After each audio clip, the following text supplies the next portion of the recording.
Welcome back to Dirtbag Cinema, where we cover everything from the Dolby to the drive-in. I'm Stephen King, and I'm here with my two compadres, Scott Decker. Get over here. And Rick T. What up?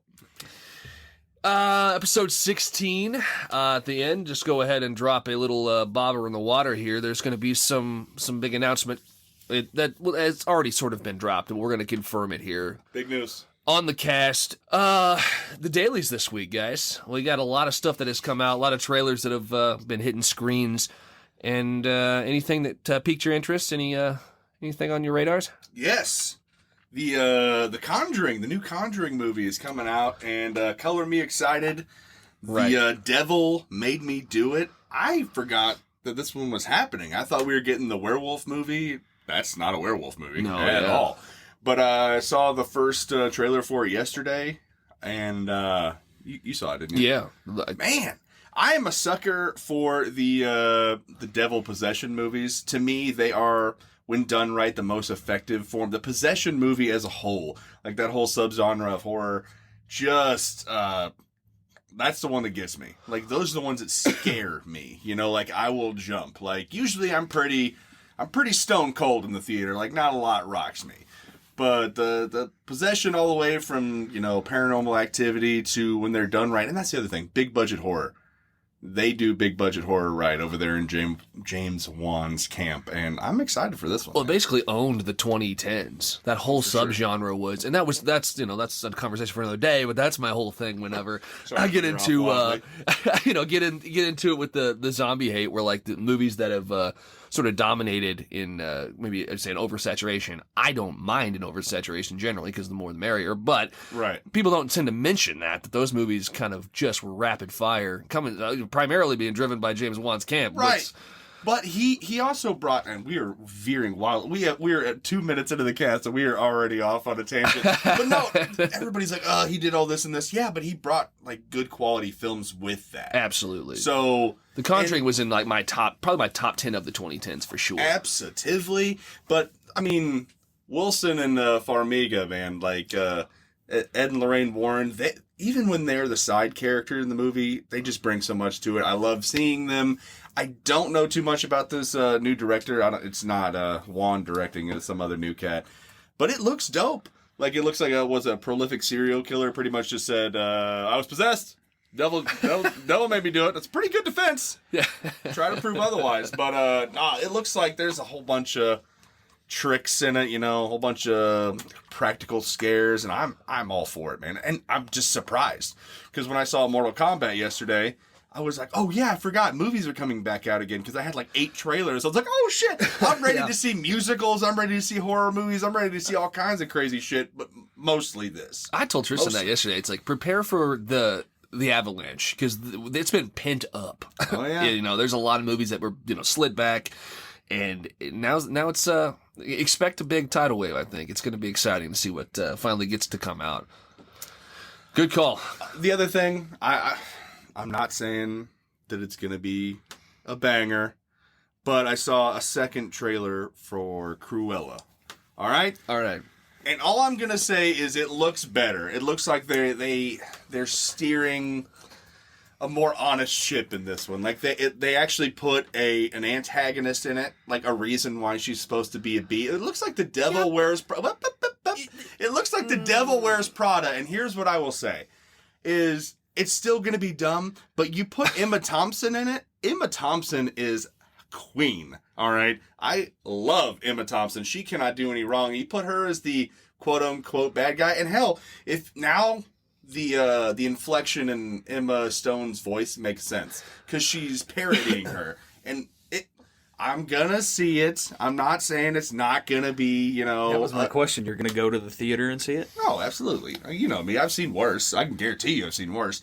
But I'm saying that the second trailer gives it a little bit more meat. That's all I'm saying. But I don't care who you try to paint as the antagonist in this movie. The chick that kills dogs is the antagonist. I don't know. They made those... I don't care how much she looks like Harley Quinn or what you want to do with Devil Wears Prada. I don't care. I'm not justifying the movie. I still think they don't need to make it. But I am saying that you take a bad movie and put Emma Thompson?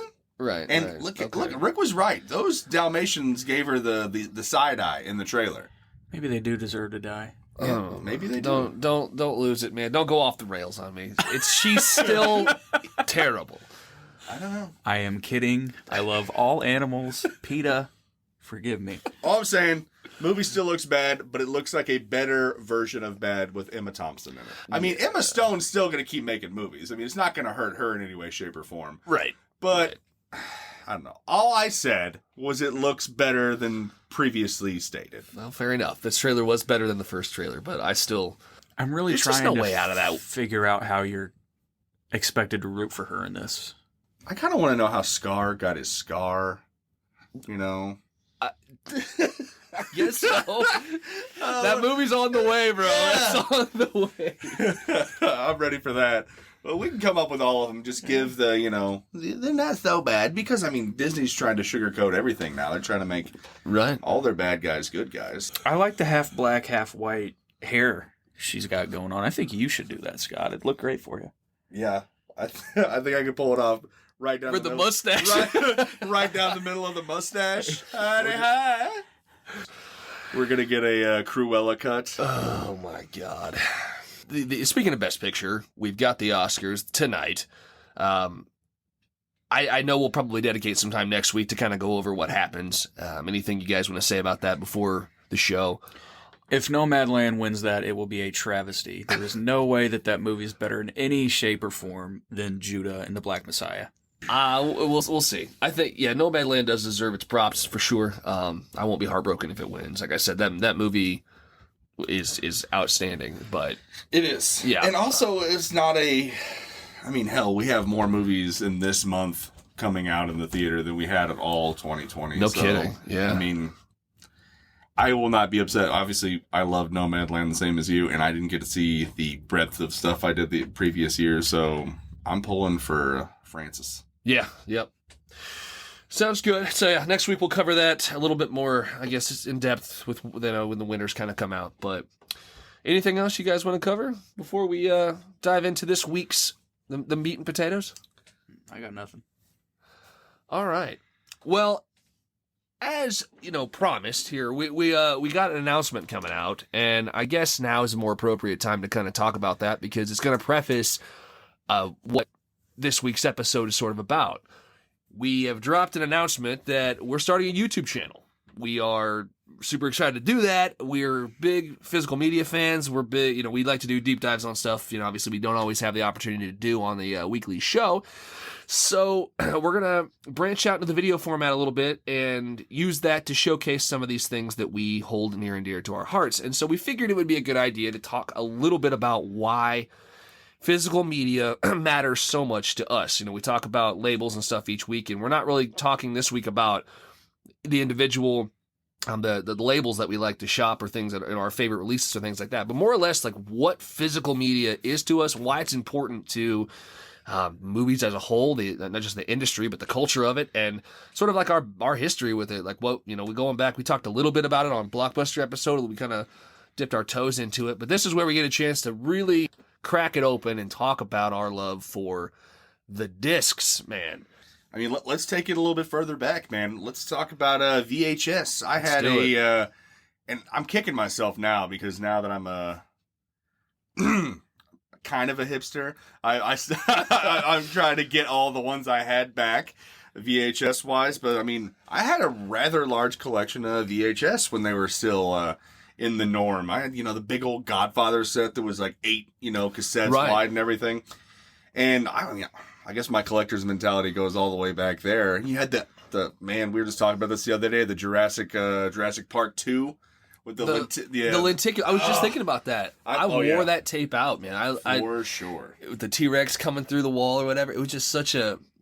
I started... my love for the physical media, it started with those kinds of things. Like those cool VHS covers, and it's a piece of art on its own, and I mean, that might be my favorite, when I was growing up as a young guy, like that might have been my favorite VHS, was that dinosaur coming through that wall. Absolutely. 100%. And I'm getting ready to buy it again.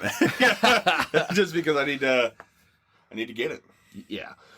Did you have a VHS? So the one that stands out to me is the Rugrats movie. Oh yeah. Yeah. Bright orange. That's the first colored one that I can remember. I had a lot of the like Disney sing-along song ones.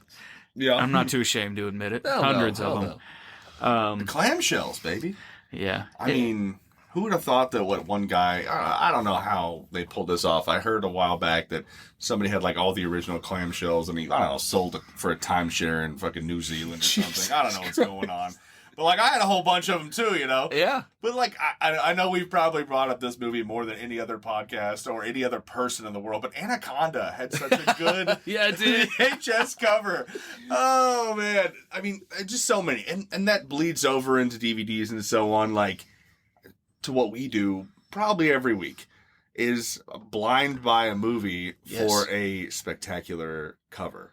Like I've done it. I've been victim to it. I'll buy, I know you've got, I'm looking at them over here right now. You've got some real turds on this shelf that have a really killer cover. Yeah, this guy, no, some gems, man. Yeah, some gems on that shelf.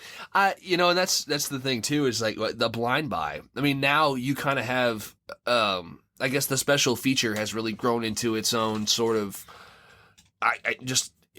the pitch now is so much stronger than it used to be. You know, when you had like maybe one making of, like you can talk about blooper reels, things like that. But now you have, oh my God, these interviews and shit like that. But you're right. Like when you blind buy, I mean, whenever it was like just these like small, few featurettes here and there, you're buying that, one, you love the movie, but if you don't know what you're getting into, it's all about that presentation. Yeah. And yeah, that was what it was all about. Like we talk about video stores, walking down the aisles and like really being captivated by the covers and stuff. And that's something that, is important, I think, for movies going forward. Like there's this like weird dilemma, which kind of the elephant in the room here is that there's a lot of people who would insist that it's better to stream, easier to stream. I mean, why do you need a Blu-ray player? Then that's a question that comes up a lot. If you love watching movies, but maybe you're not a collector, like what's the importance of it, And that's a question I think we could tackle today. Those people are not good people. They are the scum of the earth. I was actually thinking about that question in preparation for this. I do have I'm getting ready to get rid of all my, I know I keep saying it, but like I got, the Disneys and the Hulus and everything, and I'm getting ready to get rid of them. I have hundreds, this is not an exaggeration, hundreds of films on my shelf that I've not watched. Yeah. That I've paid full price, and in some cases more than full price to watch. And I was like, nah, I don't need it. Like, I'd come over here and watch something with you, go to Rick's, watch something on Hulu, whatever. I always get an email that's like, this is getting ready to come off of this streaming service. You know what won't come off of my shelf? Any of my movies. Yeah. If I want to watch Crab Monsters Attack, it's always going to be right there. It's not leaving Hulu to go to Tubi. It's not leaving Tubi to go to Shudder or any of these things. It's going to stay on my shelf. Or even more, like, just ominous, leaving, period. And right? That's the real concern that I know I have, is that you talk about, like, the powers that be, if you will, deciding which movies are where. And a lot of times it comes down to licensing, right? And can we afford this? And it's a corporate decision. But it can also be, as a fan of these scumbag movies that exist out there, like, I love the deep dive trash horror shit like that. There aren't people who want to give that a home. There's some out there, but they're not the suits, right? That's not going to make you the money. And if you have, even today, if you subtract the physical media outlet for people, if it just becomes too much of a pain in the ass to people, they feel, we're not going to make any money on that, we're not going to put this on disc, we're just going to stream it, you run the risk of certain movies never being seen. Joe Bob talked about this a little bit, maybe it was season 1, late season 1, season 2, I can't remember, but he made a great point. Like, dictators love streaming. You've got, maybe that was an article he wrote, I can't remember. Either way, his point was, like, when you have that kind of that authority over what movies get out there, it's not about, like, cutting out these movies that are obviously a problem. It's the ones that are inconvenient, or the ones that, we just don't want to roll the dice on that. And there are movies that, because of the home video outlet, are now a staple in our lives. Like, we know about these movies, and they've changed the industry in certain cases, but it was because they had the outlet to be seen. It never hit big screens. But because of that home video option, we have certain movies today that really would never have, we would never know about them. And that's the risk you run when it comes to streaming, because it's the same idea. Maybe the suits, if you will, don't care about that. We don't want to roll the dice. We don't want that to, that's just too much of a headache. That's some subject matter we don't want to tackle. Well, that doesn't just stop at it. There's no wall there. That can go on and on and on. And before you know it, every movie is Disney villains trying to be good guys. Oh my gosh, say one positive thing. No, but I think the streaming thing has just become too overwhelming for me anyway. Like, I've always collected physical media, but now it's getting a bit too much for me. Like, there's entirely too many, and I get it. Like, they're trying to make their money too. Right. I 100% get it. But you know what? I'd really like just to walk over to my shelf, find the damn thing, stick it in the player. Well, and and I think I made that point a few episodes back, but it's like, there's an intent with that. Like, how many times we go to the streaming service and just throw it on because we want something, white noise, if you will, whatever you want to call it. People fall asleep to streaming services, and that's kind of inevitable. Like, it doesn't take anything. Convenience has a cost. You made that point on the Blockbuster episode, Rick, that you do trade in something for convenience. It might take the extra 30 seconds to go to your shelf and grab it and put it in the player, but you did it on purpose. I concur. I would like my shelf to be like, well, you just watched this.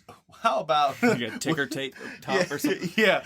How would you like to watch Rocky 4? That would be convenient. But I I'm not going to... This is fun way Starship Trooper. Would you like to know more? Exactly. That's exactly right. But I mean, to your point, Tammy and the T-Rex is not going to be on Netflix anytime soon, But because of physical media, because of Vinegar Syndrome alone, yes, that movie is kind of really talked about the past year. Well, AGFA, I love those guys because of what they do. They go after movies that, I mean, you talk about like, oh, this is the only surviving 35 millimeter print. If something happens to that, this movie's gone. They literally go out and they sort of help immortalize these movies that were near extinction in a sense. And that's really cool. As a film lover, that is like, it really is like a historic kind of thing. As a lover of like movie history, that's something that really grabs me, is when this was almost gone, but because of this medium. I mean, there's nobody out there. Netflix is not going to stream the Wakaliwood, the double action bill, from Uganda. They're not going to do that. Probably not anytime soon. No. But I mean, to your point about extras, like you have, I mean, I know we're a sucker for our limited edition, this and that, but like the bonus features are one of the biggest grabs. I mean, if not the biggest grab for physical media. And I know you mentioned a couple episodes back about somebody who was trying to like put out the idea of a streaming service for bonus features. Fuck that person. Well, I know it's kind of going against what we're talking about now, but not really. Like, it's not. There's a reason why it's called a bonus feature. Yeah. It's in addition to something. Yeah. Like, if you go out there and if you want to do the work on your streaming service, if you want to go out and do the interviews, I guess I can't really say anything, but to go and take from the folks who have done them, artwork, the transfer, all the interviews, oh my God, it's a huge labor to get this thing put together. And then to go out and say, no, we're just going to peel that off and throw it on a streaming service for someone to zonk out to. No, you can take a lap. I don't, these are high profile people that were saying this in the horror industry. I'm not going to name drop here, but I could not believe that this was somebody who had such a high profile saying something like this and not realizing maybe what they were saying. Because if you did realize what you were saying, then, well, if you want to burn that down and you want to take away from that's you don't belong in that industry, in my opinion. So, I agree. Foolish. I come off hot because I'm a little bit mad about Your that. face is red right now. Rightfully so. I mean, we were talking about this a couple weeks. It's just so dumb, especially when, like, this year or the past like 2 or 3 years, like these boutique companies or anything are really starting to, really pop get off. Boom. Yeah, they really are. Like, it's so weird. Like going into Walmart or Target or Best Buy and all these places, it's like dwindling down. Yeah, Rick, you made that point about the CD section, like how it went from aisles to maybe 6 feet. Yeah, it's things change with the times. So that's inevitable, but it is really sad. I was in there a month and a half ago or so, and every time you step in there, the CD section gets about a foot shorter. They had probably a 5x5 section of Taylor Swift's new album and all this stuff. Yeah. But and it used to be seemingly like a year ago that you would go in there and you would see several aisles of DVDs and Blu-rays. Right. And now, at least in our Walmart, it's cut down to one lane. And who knows what's going to look like in a year, 2 years? Do we even have it anymore? Is it all streaming? There's convenience, but you're screwed if the internet's out that day. Exactly. That's always been like, everybody's like, Scott, why do you have so many movies you're throwing away? I'm like, yeah, but my internet hasn't worked for like 2 weeks now. It's like, I don't know, Spectrum, you're dropping the fucking ball. I can't watch anything on streaming to save my ass, but you know what I can watch? Every single thing I have on my shelf. Right. Every single thing. Without fail, I can watch it. So when Skynet takes over and I'm in a fucking bunker, I can still watch Malabimba or any of these crazy ass movies, right? I can watch every Halloween movie in sequential order. I can watch anything I want to if I have the disc with me. Right. And the other side of the other part of it is, if eventually these physical copies do get eliminated, what are these streaming services going to do? They're going to hike their prices up. Yeah. Because they know that's the only option you can get. Or, like where you can buy them online, like on your Xboxes and PlayStations or whatever. They're just going to hike up. But Amazon made that point, too, a while back. They basically said that even if you buy a movie from them, you're not buying the movie. They're giving you the license to watch it whenever you want. But as soon as they say, no, we're done with this, they can take that from you. I remember when that was a thing. They're like, hey, you can't... It's the same thing with digital copies. Right. I never keep them. I always give them to people, right? But they're a limited window thing, too. Like, Wasn't Ultraviolet that went down? I was one of them. Like, it's like a lot of my buddies use them, so I just give them out. Yeah. Because I'm not going to use the damn things anyway. But he had an entire thing built up with dozens and dozens of movies, and that whole thing just went tits up. Yeah, because I had an account when I first started buying Blu-rays. I set one up. I never watched those things, but I thought, oh, well, just kind of, if I'm going to own them, I might as well. And yeah, I got an email when they went belly up, and it was basically saying, if you want to keep, they had to take some steps to keep it, because when the library when they shut off the lights, your library's gone. Yeah. And you'd spend all that money on those movies, and which is weird because you never get rid of anything in the cloud. It seems weird to me that all your movies are gone, but a nudie you took a couple years ago is still wandering around out there somewhere. I don't really get that because I don't trust them. Never happened to me, but I'm not saying I ever did it. I'm just saying, you always hear these horror stories about people's information getting leaked. yeah. Well, if your stuff is getting leaked, how come they can't bring back Jaws 3 in the cloud? Right. that's a good point. They choose not to. Yeah. And that's the whole problem. Because Universal wants your $1.50 for the next time you buy it. Well, and kind of the streaming thing, we've got, the pitch was at the beginning, right? When it was like Netflix, Hulu, right? That was pretty much it, right? And it was, I'll cut the cord. It's so much more expensive to have cable. And now you're sitting with, you have like every single network, major network, has a streaming service. In addition to your Amazons, your Netflixes, your Hulus, your, what else, Disney, all of these, you're going to end up, if you have everything, you're looking at what, 120 to 150 bucks probably? They're really starting to branch off. There's like Discovery Plus and like Paramount Plus. Fucking Peacock, who took my Office from me. Yes. I need to just go out and buy the set. And what's the plus? Like, what are you giving They got us? wrestling on there now. That's Discovery about it. Plus. But I mean, like, yeah, what is that? You cut the cord, but you got the brain chip. That's pretty much, yeah. If you want all those things without commercials, you're right. You're paying $100. Same Absolutely. thing. Now you get more selection, but it's not like, as opposed to cable, if I wanted to go watch something, I could just go stream it. So, like, it's not the same, but you're still paying I enjoy, like, so the thing that's kind of, it is a double-edged sword because Shudder, I love Shudder, and an Arrow player. I like that because and when I have to be budget conscious and I'm not able to just throw all the money at Arrow, there have been a handful of movies that I've watched to decide if I want to buy it now or later. It's never a question of if I'm going to buy it generally. It's like, do I need to buy it right now? And I'll watch the movie and think, okay, well, I'll probably want to know more about this movie, but I'll wait, and I'll buy X, Y, because, you got to plan once you start getting all these movies on your list. You got to, keep the lights on. Yeah. Got to pay the bills. I can only imagine what your guys' cart looks like. We talk, like, every time there's a sale or whatever the hell, we go back and forth. Probably You have, guys don't understand. Every single week, several times a week, it feels like, I get a picture of one of the two of these guys buying, like, 6 DVDs. They have some kind of side hustle. I don't know what they're doing to afford this. God bless them. But yeah, Steven's catalog is smaller than Scott's. It's way more impressive. But they're big fans here. First off, Rick, I got no words. You're pissing me off. When you come over next Saturday... When you're right, though, Rick. No! Quality over quantity. Stevens is very impressive. I'm not going to denigrate his titles. It's very good. But I've also been doing this a hell of a lot longer. That's the only reason I have more. It's true. I've been collecting this stuff since my teens.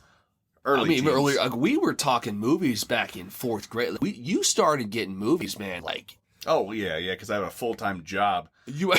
That'd be enough. Yeah, that's the only reason. I had to find something to do with all that money. When you're a 5th grader and you're bawling out of control from your busboy money, like, you had to do something, and that was my nest egg. He was coming in every day. We're talking about the new Godfather he picked up, or the Led Zeppelin CD, it's doing it all the media. That's why I try. His collection is spectacular to blow any normie out of the water. The only reason I have more, is because I've been doing it since I could walk. That's the only reason. I took years out. There was a time, a couple of years, honestly, where I was like, this is dumb. What am I doing? I could have bought an Escalade. Like, I was counting up, and I was like, with what's on my shelf now, I could go buy one of those Elon Musk super jets. And I was like, oh, this is dumb. And then I was like, what are you talking about? This is you. This is your thing. Well, snap out of it. And then you can't drive a jet. Yeah, what am I going to do with that thing?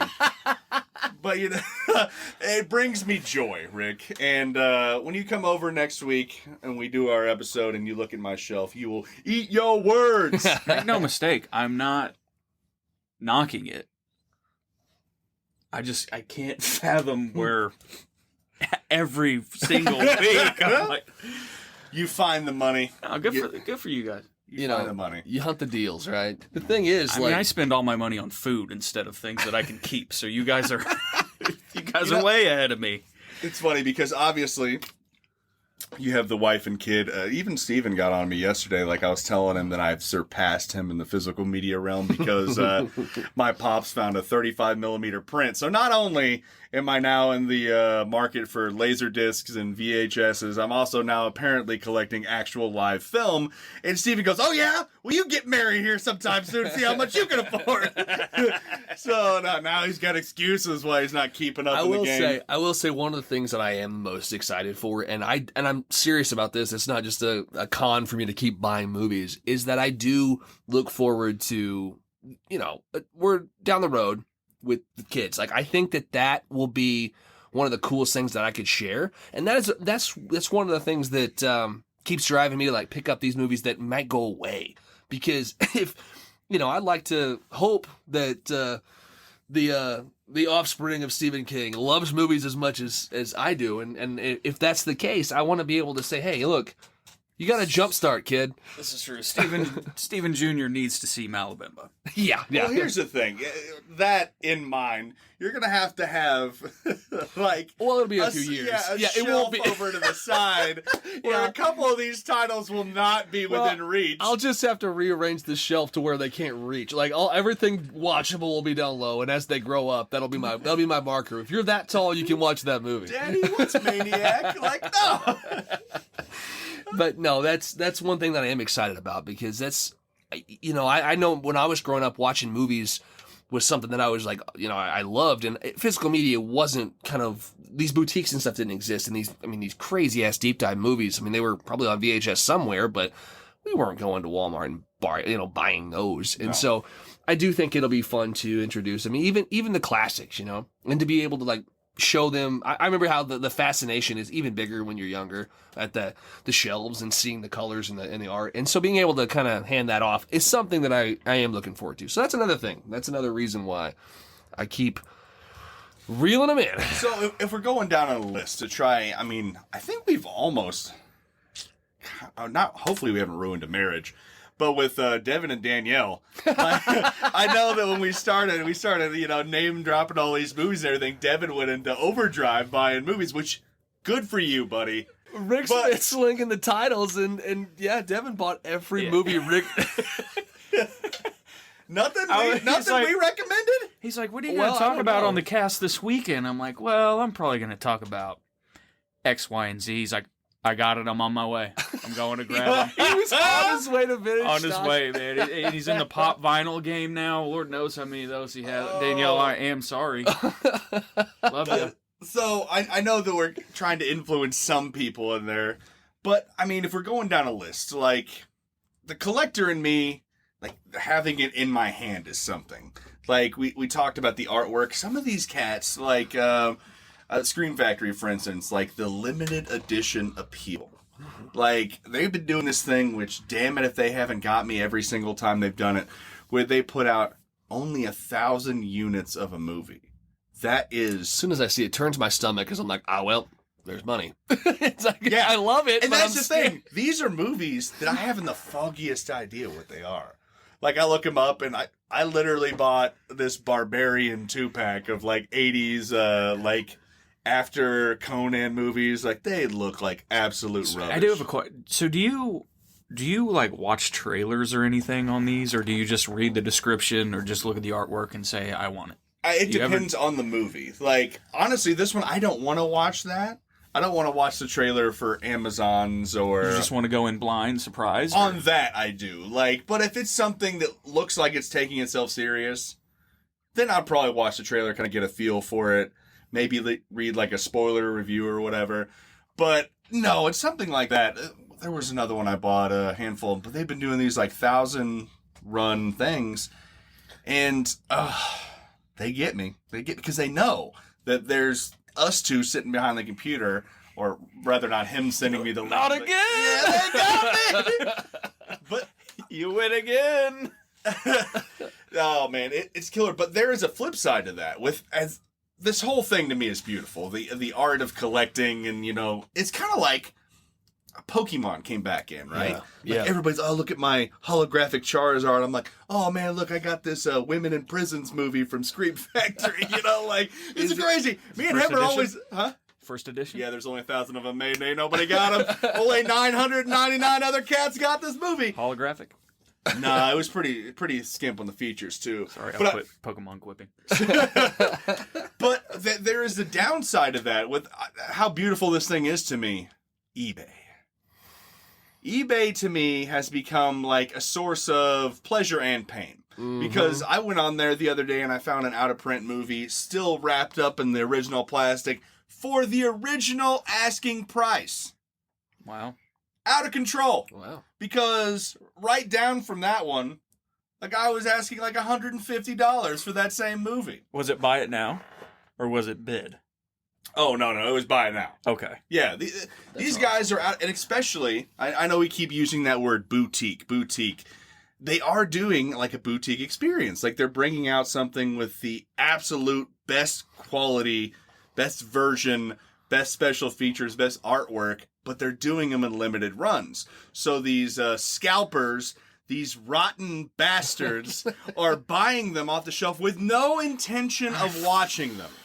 They are making their money. I mean, they do them with shoes. They do them with, sports memorabilia. Yep. I don't care about those things. When I got to pay $100 for this movie that very well may not be any good. I mean, Vice Academy. Yeah.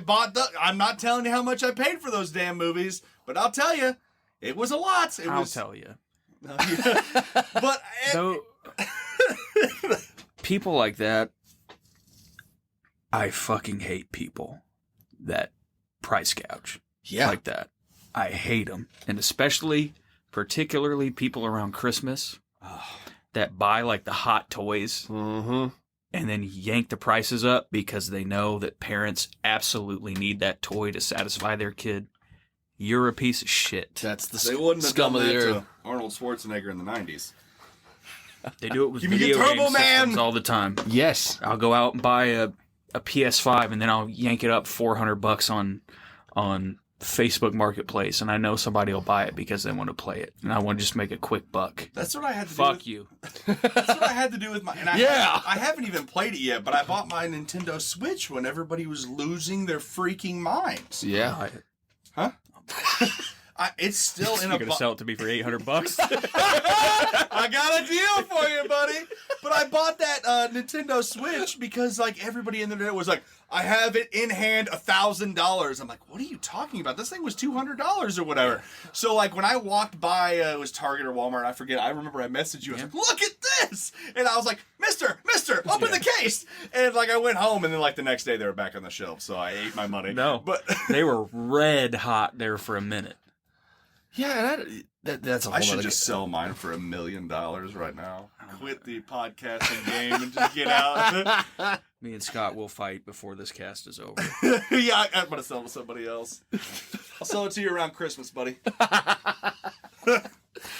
Yeah, it is a problem. But that's, I guess, you run the risk. That's when you do those limited runs, and I get why they do it. It's smart business.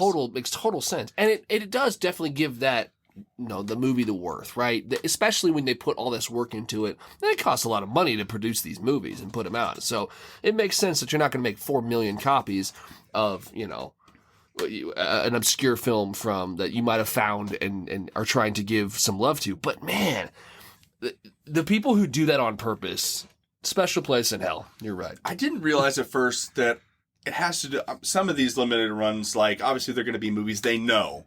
It's not going to be like a Beastmaster or something like this that is a cult followed movie that everybody knows about in a certain genre, right? Whereas the ones that I've bought that are like the 1,000 runs, they're going to be smaller movies, the niche. Yeah, yeah. But it also has to do with like licensing. I didn't think too much about that until I started really diving into it. Is they only get they're only allowed to like sell so many, which is weird to me because you'd think that they'd be like, yeah, you can sell as many as you want to, make money on it. Yeah, but I digress. We're going down the list. You got the artwork, you got the collectability of it, but I mean, the main draw is the special features. And I know we're going to disagree on one big thing here. Okay. And we've talked about it slightly, but I wanted to get this on air. Let's do it. I'm not a commentary guy. Oh, right. Over the film. I will watch all of the interviews on the disc. I want to know, how the composer felt. I want to know how the actor, actress, the gaffer, the whole business. I want to know their experience on the film. I just did that. I only deal with movies I really enjoy. Sometimes the movie I really hate, I'll listen to an interview. But like an over-the-film commentary to me is jarring. It's like that fucking guy that won't stop talking in the theater. But do we kind of not do the same thing here? Well, I mean, in a weird way. We are talking about the movie. Well, that's what he digs. Like he digs like after the fact, and I like those a lot too. I don't have a problem with like you're watching the movie and like you just hear like say like a director commentary track, right? I like that simply because I think you get if you sit somebody down like this and I ask you questions about the movie and you say, oh, X, Y, and Z, a lot of good insights. But when you're watching it and you can literally tie like the actual image, like a lot of times for me, I geek out over special effects, right? I like knowing how they pulled something off in a movie, and they can say that, but when they're watching it too, there's just something about seeing it. Like you can talk about the little nuances, and I've learned a lot from those. It is jarring, and you have to go in. You sort of have to go into it like putting that in the back and just like, like almost like just listen, right? Like you can't really watch the movie while that's going on, but. I have come across a lot of really great insights on commentary tracks because I think it does sort of like, I don't want to say remind. It jogs their memory. But you're like, oh yeah, here's a great story about that. It's not necessarily like dialed up questions. It's like, oh yeah, this was a great story about X, Y, or Z. I dig it, but I guess it just comes down to, like you guys, I'll watch movies with you, and 9 times out of 10 when we're watching a movie, we've already seen it. It's something we've seen a million times, something like that. We'll talk throughout. We'll have a couple beers or whatever. That's fine. Right. When I'm in the theater, when I'm at home, Bro. People talking during a movie It's different. and that's what it is to me. And I'm not saying like I'm not going to listen to De Palma, Scorsese, these guys talk over it. Like if I know what I'm getting into, but some of these guys just ramble off. You can hear them snoring in the background. I'm like, wake the guy up, Like I don't know. It's just not my thing. I will get down on all the other special features, but you will. Unless it's something really specific, you're not going to find me with a commentary on. You're not going to do it. I hear you. Especially with limited time. We're working men. We've got hundreds of movies to watch. You can't spend all the time. You can't do it. Like if it's got like there was like a 5-minute interview with old Jane Fonda about doing her thing on absolutely, I'll throw that on. I'm not going to rewatch the movie again after I just did it. I get it. I know why they're there. I love the love put into them. It's just not my bag. I hear you. I like them, but then that's the beauty of it, because we're getting so many special features these days that you can kind of tackle it in your own speed. Like if you don't want to watch that, that's fine, because you can learn a shit ton from so many other things that are on that disc. And that's really too what it kind of boils down to, is like learning about, all right, I'll say this. We put a lot of movies on our shelves that we may or may not be the biggest fans of, just for the sake of having them and kind of like preserving those movies in a way. You don't have to be hundreds and hundreds and thousands of movies deep in your collection in order to appreciate physical media. I mean, if you got like a top 15 favorite movies, why not own them? If they're in your top 10, they deserve to be on a shelf in your house. Well, this is what, like a 3x6 shelf right here, and you have how many here? I think actually, so this is just the Blu-rays here. Mm-hmm. The actual count as of right now is 613 on this shelf. Not taking up all that much space. No. I'm going to do my count. Well, he's got more than I'll be back tomorrow. But I don't have my DVDs up here. This is all just my Blu-rays, and I still wouldn't have. See, he's got more than me, even if I did add those in. I'm probably pushing 1,000, maybe like 800 total in my collection, but I have way more Blu-rays than I have DVDs. One of the feathers in my cap, and I'm serious about this, was when I had no idea that the first Blu-ray Criterion I got you for your birthday. I'm stoked because he has a ton of Criterion DVDs, but I bought him his first Blu-ray. I don't know if on purpose. I didn't even know it. He didn't know, because I went out of my way to tell him. So for years, because I have a lot of Criterion. Yeah. But like continuity's sake for me was a big deal, and like I had a handful of them, and I just kept buying them.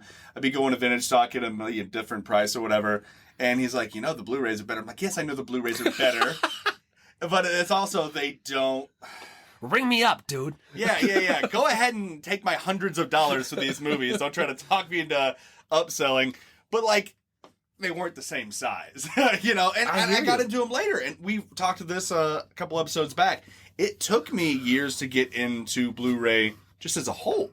Because I was like, this is silly. I'm not going to pay more money for just a little better picture. Then you realize, nah, it's considerably better picture. It is considerably better. When I have to pop a DVD in, it's rough at times. So my ACFA, I'm trying to get the whole catalog. I don't have it all yet. I'm getting there. But I had my DVDs with the Blu-rays, and it was weird. But I was because I was keeping the spines in line, so I knew what I had to buy. But it's some of those. It's like there's such deep dives. These movies are in such poor format when they find them. There's no way you're not going to get to that gorgeous quality of Blu-ray. I mean, when we get to the what we've been watching segment, I have 2 TV movies from the early 70s that are beautiful. So, I mean, and that's the thing, just the care they put into the picture quality. Absolutely. Is crazy to me. Do you think you guys will ever make the jump to 4K Ultra? I have a few. Oh yeah, I'm going to. I mean, like I have a handful too, and I'm gonna have to eventually, right? I mean, eventually we'll probably look at Blu-ray as we're looking at DVDs now. And there's like a lot of times, I think where we're at with Blu-ray and where we're at with physical media, one of the craziest things to think about is like this is as good as these movies will ever look. Yeah. A lot of them will never get ported to 4K. And they'll just, it doesn't make any sense. Right.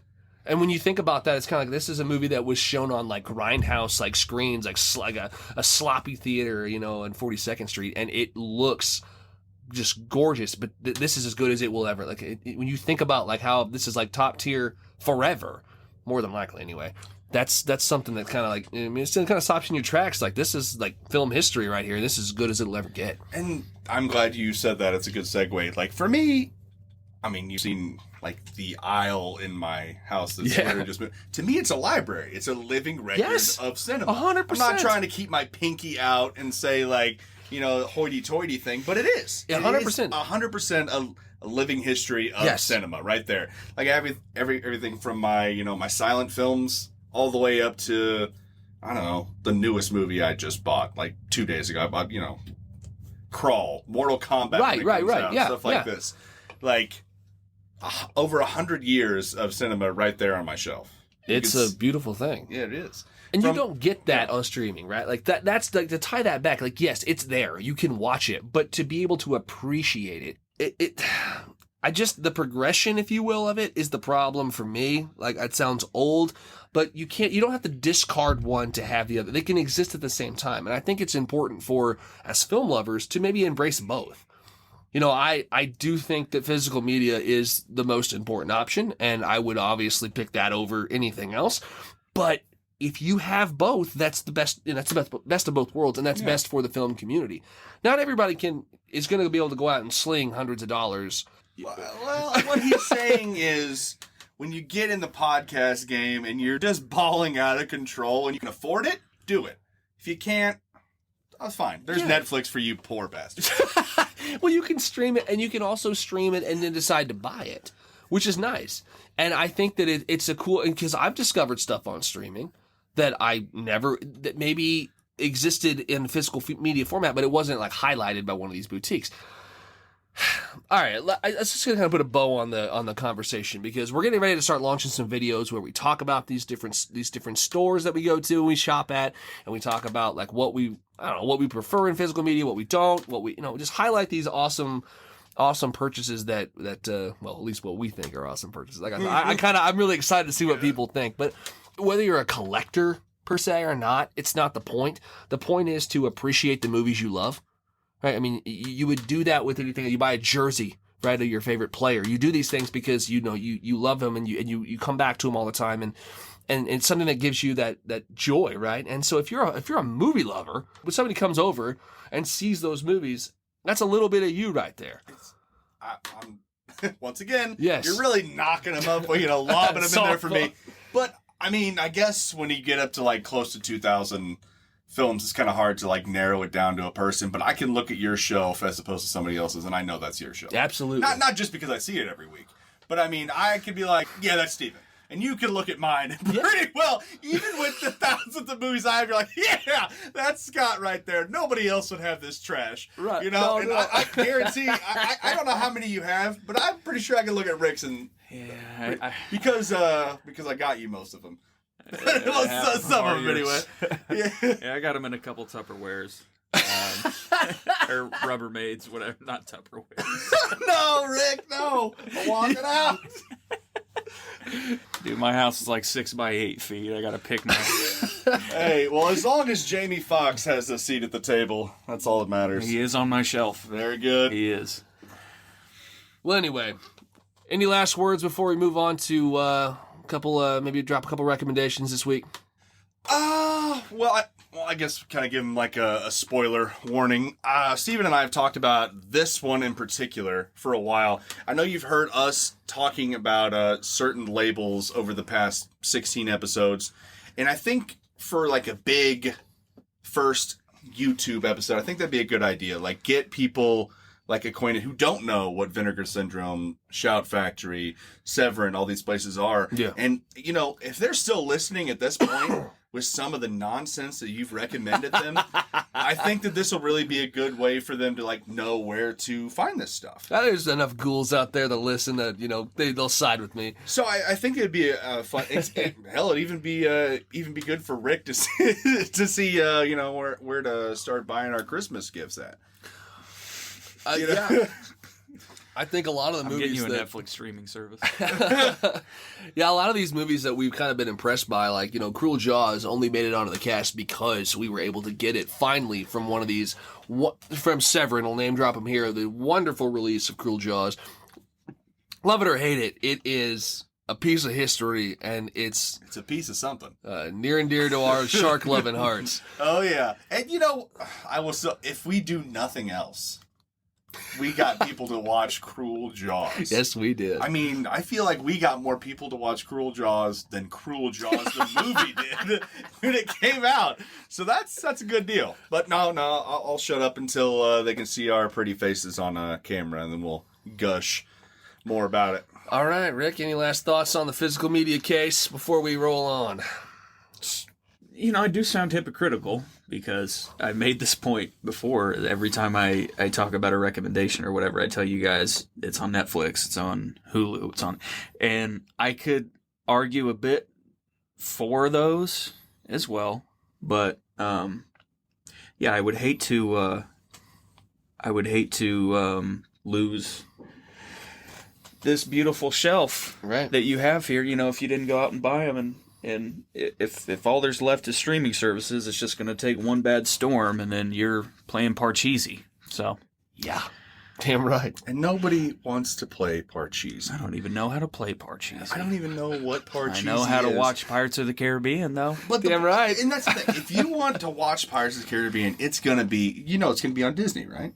If you want to watch, I'm just looking over here. If you want to watch Critters 3, do you think Critters 3 is on Disney? No. I can tell you it's not a Disney movie. It's not on Disney. But I can almost assure you that it's not on any streaming service. You want to watch But Action USA? Yeah, you know where you can watch those? Mine is Steven Shelves. Damn right. We got them. And you know what? We'll rent them to you for a very small fee. There you go. Where you shouldn't watch them, though. On your fucking phone. That's where you shouldn't watch them. I'm glad you said At that. least once I a love month. how we gotta David work Lynch that in. just sprinkles in every now and then. And then we can go off. We don't have enough time for another hour, but you scuzzballs, I do appreciate you listening on your phone to this beautiful podcast. That's different. It's not the same thing. Oh my God! Can you imagine what Christopher Nolan? If he's walking down the street and sees you watching Tenet, he might resort to bodily harm, and I'd be right there with him. I hear you. All right, guys. Well, that's a wrap on our initial pitch. But we will be back with way more physical media stuff coming up in the next coming weeks, if you will. And we're excited to kind of hear what you guys have too. Like any collectors out there, if you got movies that are your favorite movie that you have and you've watched that disc a million times, let us know. Next week we will be covering one of the biggest launches this year. It's something we've been anxiously awaiting, and I think for fans of just good old-fashioned throwdown fight movies is one that you've been anxiously awaiting. Mortal Kombat will be next week's episode, so... Spoiler alert for Mortal Kombat, there was a lot of neckbeards in that theater. A whole bunch of them. There was a lot of... We are just hitting all the bingo spots today. I got one left. Well, there's some neons in there. You say you blew it. I was going to drop it. No, but there was a lot of heavy breathing. It was just a bad group to be in, but I had a good time. I'll say that. Let's dive into some recommendations for this week, guys. Movies that you want to put on our listeners' radars. Rick, what do you got? So, I took my toddler to the movie theaters for the first time ever yesterday. Yes! Isn't that beautiful? I love that. I'll put kind of an asterisk on that. A year and a half ago, when he was about a year and a half, we went to the Omaha Zoo and we hit the IMAX then. Cool. Saw some kind of like sea life movie or something underwater, all that stuff. And he thought it was cool for about 15 minutes. And then, he turned back into a child and got a little squirrely. So we had a couple of AMC gift cards that we got like 2 Christmases ago. And we're like, why don't we just try the movie? And we'll see how it goes. So we saw Raya and the Last Dragon. Cool. Like I said, saw it at AMC. It was really... The experience was really cool because he walked in and AMC's not as like it used to be, and you walk on the concrete and it's sparkling and all that stuff, and then you walk in and it has like the constellations up top. Well, they don't have that anymore. That would have been cool to show them. It's whack. Yeah. It's a bummer, man. It is a bummer. But anyways, yeah, we jumped into the movie. We made it about an hour. We made it about halfway through it before it was just, we got the very top row and he sat there for a while, but then he wanted to start running around. Anyway, about the movie. No, it was good. It's about Raya and her father, who was the like the chief of this clan. And the story goes is there's this, like, a long time ago there were dragons, and there's this, like, blackness that, like, kind of rolls over the land and turns everything into stone. And it turned some people into stone, turned all the dragons into stone but one who, like, used her special power to make this, like, crystal, and it basically, like, repelled and erased all of the, I forget the name of it, but the dad, years down the road, the dad of Raya, he wants to bring all the clans together. There's 5 of them, I believe. And long story short, the crystal gets, in an attempt to steal the crystal, it gets broken, which then releases that darkness, starts turning everything into stone. And so the story is her trying to find that last dragon who is hidden in one of the hundreds of rivers there. But, I mean, pretty solid. I mean, I'm looking forward to finishing it one day. I know it's on Disney Premier Access right now. I'm not going to pay that, especially since you shouldn't anyway. You should go to the theater and see it. Absolutely. Maybe if you got to keep it, but, I mean, you don't get to keep these premieres. You get 24 hours or something, 48 hours after you start it, and then you got to give it back. And, you know, I can see the argument for these whenever it's like an HBO Max type thing. I want to take my 3-year-old to the theaters and see Raiden and Sub-Zero fight, or I can stay at home and save money. I've already paid for the subscription and get snacks. But, you know, taking him in there, like, I know you touched on it, but, like, just the wonderment, right? Yeah, like, it's awesome. You can't trade that in. You know, he's seen a screen that size one time in his life, and he probably didn't even remember it. Yeah. Right.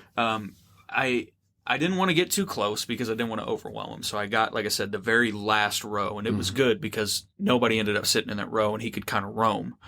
But yeah, he really dug it. I think we'll probably try again, maybe in 6 months to a year. Cool. But it was really cool to experience, let him experience something new.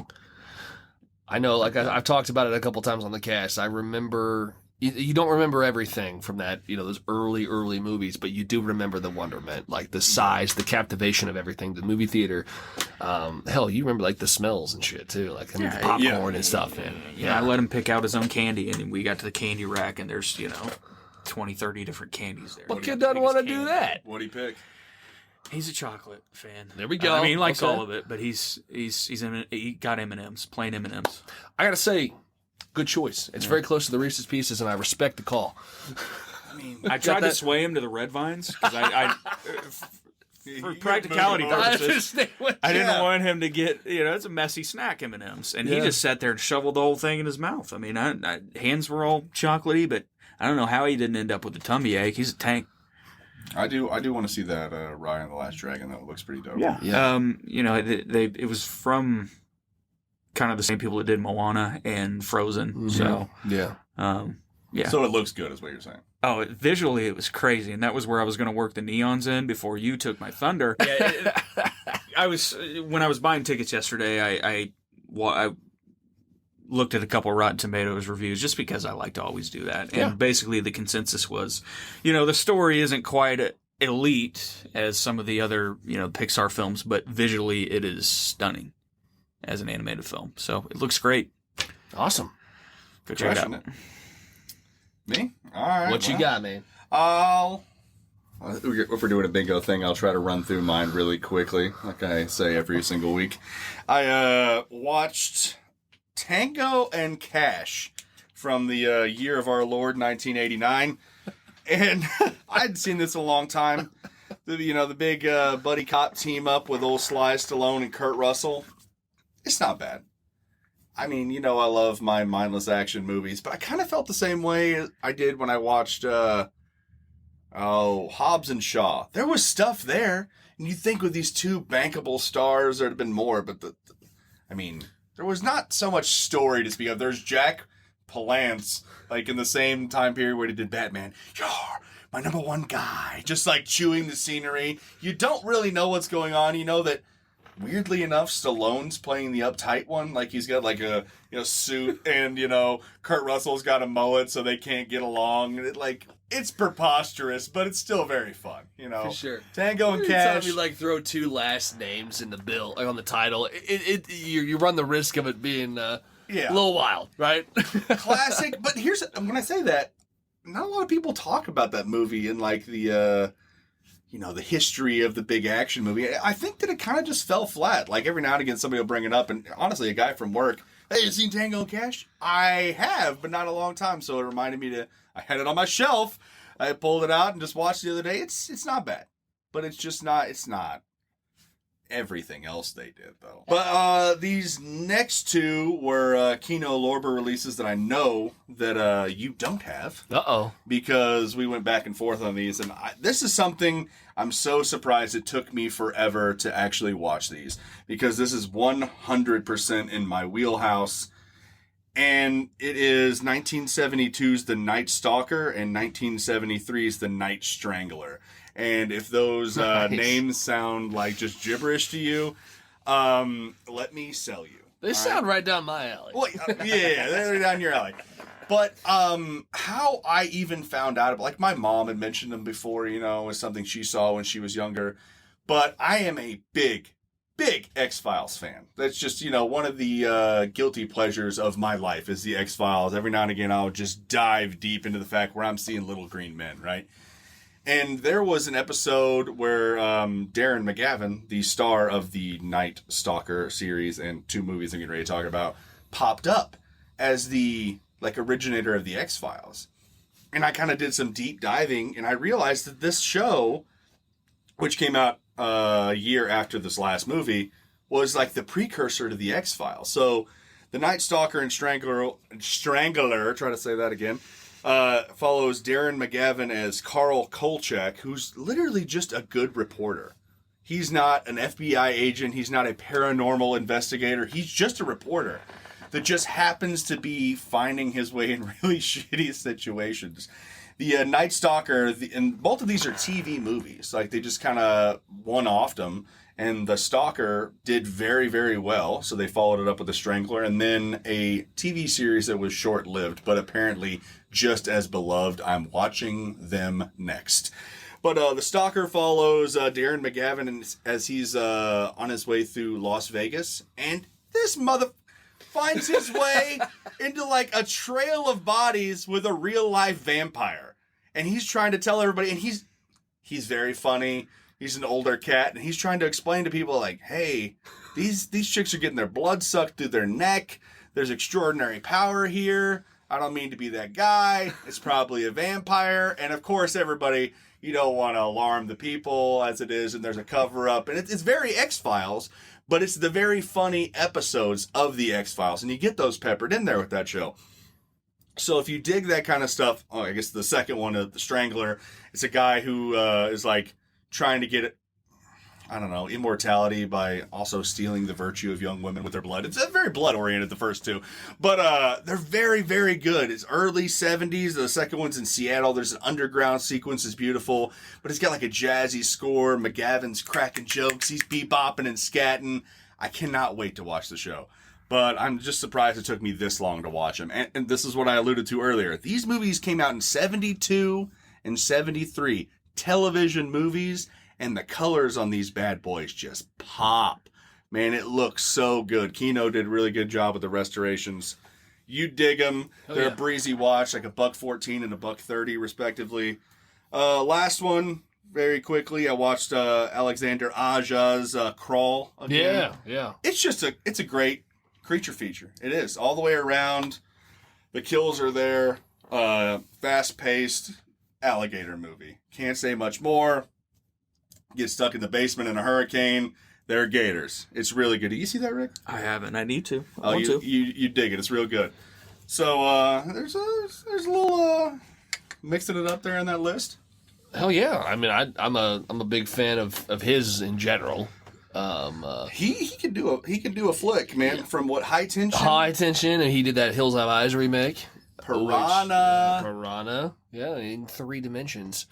So yeah, that man knows how to scare some audiences. So and the creature feature, you sort of have me at Gators, honestly. Yeah, so that's a good watch. Okay, you watched Crawl already, right? Yes, I don't have it yet. Damn it! What are you doing? I know. The most effective death in that is the one that they pull back on. Right. That was the one in theaters, and I was watching it the other day. Shout out to Sonny, Micah, and who the hell else was I watching it with? There's another guy who listens. I forget. He's gonna be real pissed. I really appreciate you too, buddy. He's gonna be fucking so many trucks up. Oh, dang it! That red light gonna be on all night. Oh, dang it! Oh, this is gonna hurt. Nick was the other one, but I digress. Nick, damn it, he's gonna be like, oh, it took you a minute and a half to say my name. Okay, yes. You take 5 bathroom breaks the first hour you're there, Nick. He's got the same job as me, so shit. yeah, he can take out however many he wants to. But he does a really good job of like putting the action in front of you while something is happening behind you when that gator hops up on that boat, and it's pretty gruesome. Like, and I was telling the guys like, hey, here it comes. Yeah, I don't think they were as impressed as I was, but man, it's just a fun ass movie all the way around. You know, I love when a creature feature gets it right, because like a lot of times they just sort of, you know, they missed a lot. You know, it's easy to kind of like crank out the old sci-fi originals, even if like folks like us love them. But when they get it right the way that Crawl did, I mean, it actually is a very, very good creature feature. And the one thing I was thinking of watching this one for the second or third time was, usually in these movies you have a big bad.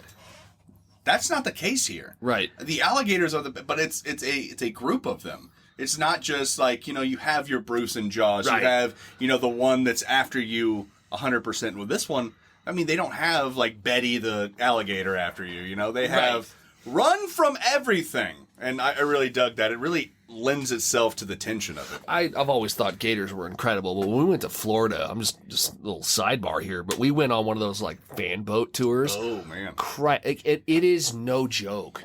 Those things are one of the most legitimately scary animal, and we were probably like maybe 10 feet from like this 15, 16 foot alligator, and you don't really appreciate it, and I'm sure that's, you know, that's run of the mill for a lot of people. They see them all the time, and but you know, being from the Midwest, seeing that for the first time was like humbling. This alligator was chilling because he had just eaten another alligator. Like, they're like, oh, that guy's just hanging out here. He's kind of digesting. He just ate another alligator a couple days ago. I'm like, oh, they're my cannibalistic. God. Okay, I got kind of the same thing. I forget where we went. It was one of the cruises. I think in 2015 we were down in some tropical place. It was beautiful. But we're walking around on this island, and I don't know why everybody wasn't shitting their drawers. Because I'm looking around, and there are Komodo dragons wandering around. Like, there's not a fence. There's not an anything. There's one mean mugging I guess a thing is, like, if their tail, you know, gets cut off, they can regenerate them because they're not human. They have superpowers. This mother had like a 2-part tail, and he was just a mean-ass dude. And he's just like, insert fucking scary Komodo dragon noise. But he's just walking up with these talons and just hissing at people, and they're like, oh, they're fine. They kill people. They're not fine. They're fine. I'm not. I'm on vacation. Not on safari. Like, and I just remember this intense fear while everybody else is like, having a great time. But I don't want to die today. When we went to Omaha, they have a swamp section there where that's where like all the weird snakes and like capybaras and like weird weird things. They had 2 massive, I believe they were both alligators, and there was one, like you said, probably 12 to 15 feet long. I mean, it is humbling, man. That's tanks. They had an albino one there. Oh, wow. Yeah, I'd never seen one before. I mean, and the only thing that was keeping them from us are like mesh there's nothing there. If this thing wanted to go on a killing spree, it would just take nothing. You used to have that pet store right down the road from you in North Oak. Not nobody like look up Steven's address, but they had that like 20-foot albino python in there.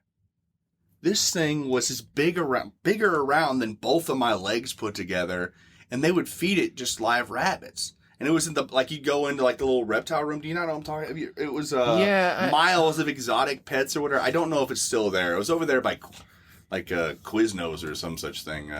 And you just walk in, and this thing just there. What's up, player?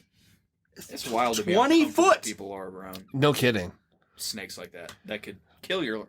We just felt like it. I've seen too many films, man. The glass is barely. How is it contained?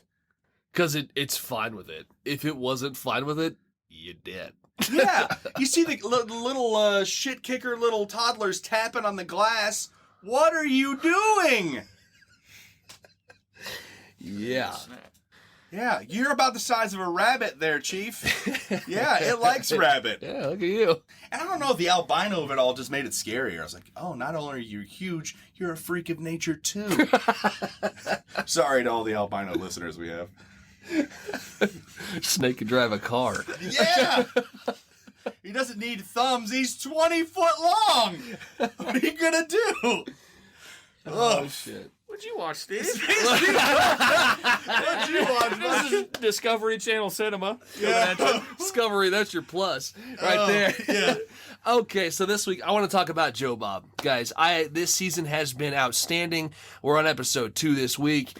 And, you know, for those who don't know, I've kind of touched on it a little bit. Joe Bob Briggs does a weekly show. He has seasons of The Last Drive-In, and he'll do the double feature scenario where he drops 2 movies. We don't know what they are until the night of. And this week we started off with a movie that I would have recommended well before I watched this. It is from 1999, one of the most effective horror films in the history of the genre. This is Audition from Takashi Miike. And I'm hoping a lot of our listeners have seen this, because this is one that if you fancy yourself a genre fan, right? This is one that to this day still will get under your skin.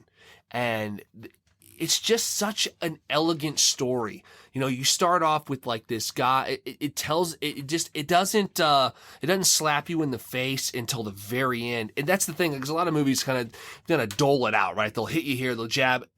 Audition literally just charges up for like an hour and a half and then just nukes you in the face. And it's one of the most beautifully executed endings to a horror film that I personally have ever seen. Just a story about a gentleman who loses his wife, and he devises this very sleazy plan with with a producer. They're going to create a show, a fake show, and host an audition for essentially his next girlfriend or wife. Right? He wants to find a new partner and decides to do it this way. And all these actresses pour in, and you just get this. Of course, there's somebody that comes in, and she is not she's not well. And the way that the thing unrolls and the way the story ends, you have one of the most effective jump scares in horror history that it knocks your socks off. And every single time you watch it, it just gives you those goosebumps, right? Even if you're not jumping that first time, you're going to jump. You might not come out of you're going to like recoil from the screen. It is an incredible experience, start to finish, one of the best horror films in the history of the genre. J-horror knows how to do it. Yeah. And they, it's funny because Takashi Miike, like, he's like, oh, this isn't even a horror film. Well, it's the same thing like Tobe Hooper about the Texas Chainsaw Massacre. Yeah, it is. I mean, yeah, I know what you're saying, but this thing is, it resonates, it stays with you. This is, again, I've said it, 18 times already now. This is one of the best horror films I have ever personally seen. 100% recommend. This is Audition from 1999. Check it out. That's one of those initiation movies. Like, that's one like everybody talks about. I remember the first time I saw it, Sam and I sat down, and the front half's it meanders a little bit, right? But we're sitting there shooting the breeze like we are now. The music would hit. And like our eyes would just be drawn to the screen and you'd just be seeing something so hauntingly horrific that we're like, whoa, what did we miss? You know? And oh man, it's a killer. It's a banger. It's one of those ones that even if you're not paying it, you can notice some very stark decisions that Miike makes with the camera. This movie's very still for the most part. You're watching this movie and he doesn't move his camera the way traditionally American films, we're constantly moving the frame, even if you don't notice it. It's like just a hair, just to keep your eye engaged. But this is still. It's very routine in a lot of ways. Like, and that's the idea. Is like this is the routine of his life. It gets you lulled in. It feels like a normal day at the office, and then out of nowhere, that camera starts moving. I will say that the word deeper in Japanese and the way that it's delivered in this movie is one of the most haunting things in this I've ever heard in my whole life. It's terrifying. Absolutely terrifying. Flapping tongue. There's tongues, there's needles, you'll never look at a piano the same way again. There's dog bowls. It's oh my God. It's a trip. Not for the faint of heart, but if you are a fan of horror, and just good cinema, you can't take that away from the movie, but if you are somebody who likes to fancy themselves a horror fan and you have not seen Audition, Arrow's got a beautiful release. Grab that physical media, plug it in, and once again, enjoy. Not a first date movie. No. That's another kind of reoccurring thing we have, or a segment. It's not a first date movie. It was funny, I was watching it with Tristan last night, and God bless her, she was exhausted, and she watched, we got through probably the first hour, and she kind of started to doze off, she was just laying on the couch, but she woke up when the dog bowl you mentioned was introduced, and just the rest of the movie, just like, what am I watching, Steve? She liked the movie. I mean, it was she was a little tired, but she enjoyed the film, and that's the thing that kind of sets it apart. It's not just a shock jock kind of film. This is a very well done movie, and he makes very, very distinct decisions with just everything from, like you said, the score to the movement of the camera. All of it is executed perfectly. And yeah, like I said, if you're a fan of the genre, don't waste another day. Audition. Pretty good stuff. That was the first film. And second on the list for the night, we had a movie that was very stark, because this is my first time watching this movie. But you go from Audition from 1982, class of 1984. I've never seen this movie until last night, and I was just kind of like, what in the hell kind of double feature is this? Like, you go from this like J-horror legendary movie to something that's I really enjoyed Class of 1984. Have you guys seen this one? I have not.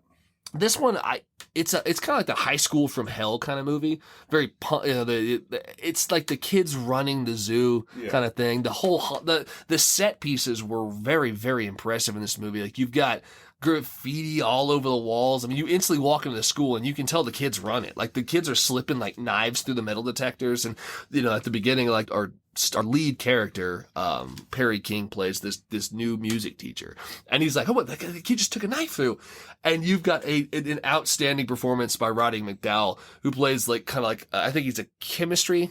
I want to say chemistry, maybe or biology teacher. Biology, I think. Anyway, he tells him, Roddy McDowall, he goes, the kid just slipped a knife through the metal detector. And he goes, yeah, so what? Everybody here has got something on them. And it's right out of the gate, it's established that these teachers are sort of like against they've got their work cut out for them, I guess. And it just evolves into something that's very Clockwork Orangey. Mm-hmm. This sort of like gang of kids sort of, They kind of call out this new music teacher as their enemy, like, and he doesn't like let them walk all over him, and because he pushes back, they dive right in on him and they go after him, and it's just some good old-fashioned ultra-violence. Yeah, there's some rough scenes that are later on in the movie, but just great performances all around. A lot of fun. I mean, a movie that I didn't expect to be so, I guess, effective following Audition, right? There's a line in the movie about, if I recall correctly, it was about like love, and how like it's pain, and like, oh, well, there's the connective tissue. But all in all, like, it was a great, I don't want to say palate cleanser, but it was something completely different, a new flavor. Two very good movies that just not necessarily in the same vein, but two movies that were fun to watch together because they were kind of that you eat this dish to start the night, and it's a hard one to swallow, but then you kind of follow up with this.